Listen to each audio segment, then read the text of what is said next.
emergency aid helicopter thrumming towards its target in the skies above South Sudan, a land scorched by more than the sun these days.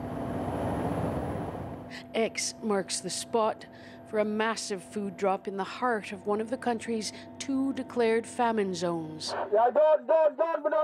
The people on the ground, more than 20,000 of them, haven't received food aid in a month. The last one was not enough, says a woman named Sarah, clutching ration cards for her group.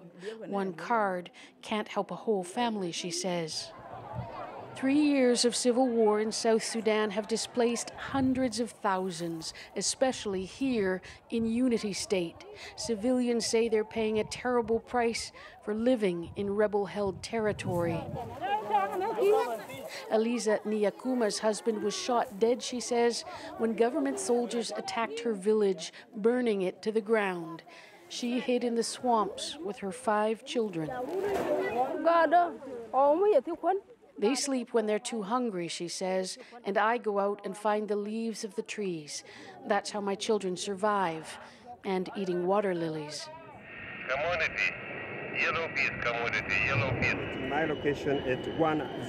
Airdrops are the only option for aid agencies like the World Food Programme, struggling to reach conflict zones and cross vast tracts of territory with few roads. Each time a flight passes, they're dropping enough food to feed 1,500 people for 1 month. 7 passes today. But the conflict shifts from place to place like a disaffected suitor. The whole country is hurting.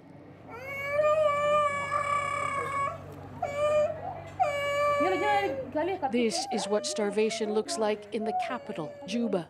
Teresa is so critical she needs a feeding tube, still dressed in her best for her trip to the hospital. 4-year-old Bak also has acute malnutrition and tuberculosis on top of that. There is no money for his treatment.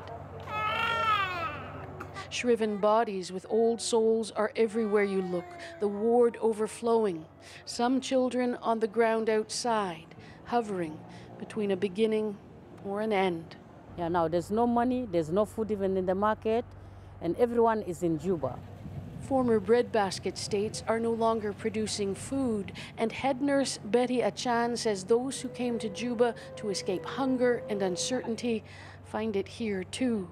You don't know what will happen. You just get yourself the following morning you're coming here. We're just counting days. And the deaths.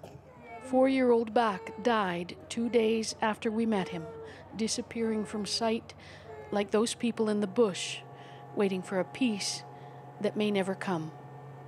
Margaret Evans, CBC News in Unity State, South Sudan.